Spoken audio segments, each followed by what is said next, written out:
Welcome to AP power news.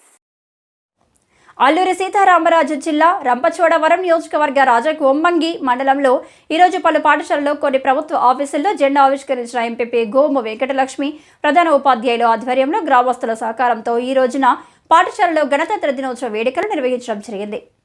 ఈ సందర్భంగా MPP Gomoh Venkatalakshmi మాట్లాడుతూ దేశానికి స్వాతంత్ర్యం సాధించి పెట్టిన స్వాతంత్ర సమర యోధులను స్మరిస్తూ 1947లో బ్రిటిష్ రాజ్యం నుంచి దేశానికి స్వాతంత్ర్యం వచ్చింది. కానీ అప్పటికి సొంత రాజ్యాంగం లేదు. భారతదేశం తన రాజ్యాంగాన్ని 26 జనవరి 1950న పొందింది. ఆ రోజు నుంచి భారత రాజ్యాంగం అమల్లోకి వచ్చింది. దీంతో భారతదేశం సార్వభౌమ రాజ్యాంగంగా మారింది. స్వాతంత్ర్యం కోసం ప్రాణ త్యాగాలు చేసిన వారి కోసం స్మరించుకుంటూ వారి త్యాగాలు వృధా కాకుండా భారతదేశ పౌరుడిగా మన దేశం కోసం, మన జాతి కోసం మంచి పేరు తీసుకురావాలంటే బాగా చదివి ఉన్నత స్థితికి చేరుకుంటే ఈ దేశానికి అంకిత భావంతో పనిచేయాలని కోరడం జరిగింది. ఈ కార్యక్రమంలో MPDO, MPP Gomoh Venkatalakshmi, YCP నాయకులు వెంకటేశ్వరరాజు, ఉపాధ్యాయులు, విద్యార్థులు తదితరులు పాల్గొన్నారు.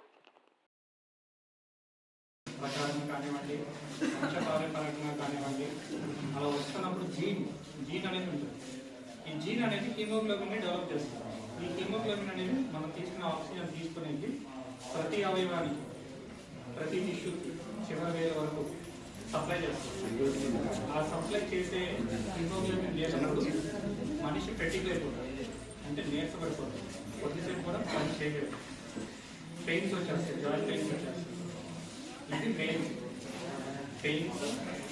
తర్వాత మేడం గారు చెప్పారు సికిల్ సెల్లో డెవలప్ అవుతుంది. హిమోగ్లోబిన్ అనేది బైకాన్కేవ్ స్ట్రక్చర్ ఉండాలి. రాసుకునేటువంటి విధానం అది కేవలం అత్యున్నతంగా చదివినటువంటి ఒక వ్యక్తి.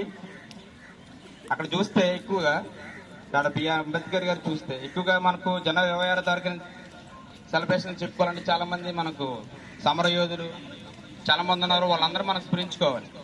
అందులో రాజ్యాంగం అమలుపరిచినటువంటి దినంగా ఈరోజు మన సొంత రాజ్యాంగాన్ని, మన సొంత హక్కుల్ని, దాని మీద ఉండే బాధ్యతల్ని మనకు గుర్తు చేసినటువంటి బిఆర్ అంబేద్కర్ గారికి ఎప్పుడు మనం రుణపడే ఉంటాము.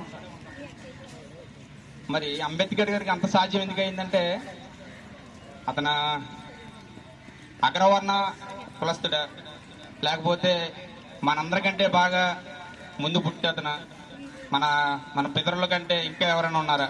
ఆ టైంలో ఇంకెవరు లేరా అంటే ఉన్నారు. కానీ ఆ అవకాశం ఎవరికి వచ్చిందంటే అంబేద్కర్ గారికి ఏంటి అత్యున్నతంగా చదివినటువంటి ఒక వ్యక్తి.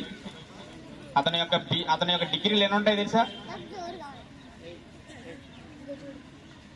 అనే డిగ్రీలు చేసి అంత ఈజీ కాదు రాయడం. 2 సంవత్సరాల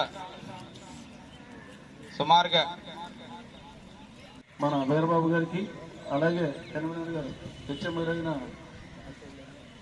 శివకృష్ణ గారికి, అలాగే ముఖ్య అతిథిగా ఇచ్చేసిన ఎంపీపీ గారు వెంకటలక్ష్మి గారికి, ఎండిఓ గారికి, అలాగే వైసీపీ నాయకులు దాంట్ల వెంకటేశ్వర గారికి నా ధన్యవాదాలు. అలాగే పిల్లలకు నా ఆశీస్సులు. ఈ రోజున మనం రిపబ్లిక్ డే జరుపుకుంటున్నామంటే కారణం మనకి పూర్వం బ్రిటిష్ వారు ఈస్ట్ ఇండియా కంపెనీ పెట్టి ఇక్కడికి భారతదేశానికి వ్యాపార నిమిత్తం వచ్చి మనల్లో మనకి కలహాలు పెట్టి మన భారతదేశాన్ని వాళ్ళంతా ఒక మెడికల్ ఒక యూనిట్ గా తీసుకుని ఏదో సేవలు అందించాలన్నా కానీ ఇక్కడ ఉన్న ఆఫీసర్లను బట్టే ఏదన్నా ఆఫీసర్లను బట్టే ఆ యొక్క ఇన్స్టిట్యూట్ అంటే ఆ యొక్క సంస్థ రన్ అవుతూ ఉంటుంది. సో మెయిన్ చెప్పేది ఏంటంటే గతంలో ఏ డిఫరెన్స్ ఉంది. ఇక్కడ 2 మెడికల్ ఆఫీసర్స్ ఉంటాయి అంటే అది మీకు తెలియదు. ఒకరంటే కొంచెం ఆర్ట్స్లో ఉండేవారని, లేకపోతే ఇంకోటి పట్టించుకోలేదని, దాని ఎఫెక్ట్ పబ్లిక్ మీద, పేషెంట్స్ మీద, పేషెంట్స్ నుంచి మళ్ళీ పొలిటీషియన్స్ మీద, ఈ పొలిటీషియన్స్ వచ్చి మళ్ళీ ఈతో డిస్కస్ చేయడం అన్నది. ఇప్పుడు ఏంటంటే మేమేమంటే ప్రతిసారి కోర్టు ఆర్కిటెక్ట్ అవుతుందేమో పబ్లిక్ నుంచి వచ్చిన తాకేది. ఏ విధమైన పొలిటీషియన్, ఏ విధమైన బయట థర్డ్ పార్టీ వ్యక్తులు వచ్చి ఇక్కడ రికమెండ్ చేసే పరిస్థితి లేదు. ఈరోజు మన రాజ్యం నుంచి హార్ట్ఫుల్ గా తెలుసు కదా, హార్ట్ఫుల్ అంటే వాళ్ళు గుండె నిండా ప్రేమతో వాళ్ళు చెయ్యి పట్టుకుని వైద్యం చేస్తున్నారు. ఇది నీ నూటికి వాళ్ళు ఎదుర్కొంటా పోవటం, లేకపోతే నీకు స్టాఫ్ ఎదుర్కొంటా పోవటం లేదు. కానీ మేము ప్రతి చోట చెప్తున్నాం, ప్రతి హాస్పిటల్ వినియోగించుకొని ప్రతి ఒక్క బెనిఫిషరీ కూడా మాకు చెప్తున్నారు. ఇలా మనం సురక్ష ప్రోగ్రామ్ పెట్టచ్చు, లేదా 104లో ఇంటింటికి వైద్యం చేయొచ్చు, లేదా ఇంకోవడం కూడా పెట్టచ్చు. కానీ మేము ఇక్కడ ఇన్స్టిట్యూట్ అన్నది ఇక్కడ ఉండగా మనం ఎక్కడికో పోనవసరం లేదు. రాజభవన్కి వందనే సచివాలయం ఉంది, వాళ్ళకైతే వైద్యం అక్కడ మనకి నిజంగా టెక్నికల్గా అక్కడ లేదు. మనకి దానికంటే బెటర్ చేస్తున్నారు. అక్కడ ఏదో ఒక 7 లక్షల రూపాయలు ఇచ్చి మొత్తం 16 సచివాలయాలకు మందులు కొనమని పంపినా ఇక్కడ దానికంటే బెటర్మెంట్ ఇచ్చి, ఎందుకంటే బాబు ప్రకాష్ మనకి ఇక్కడ. Please subscribe our channel AP Power News.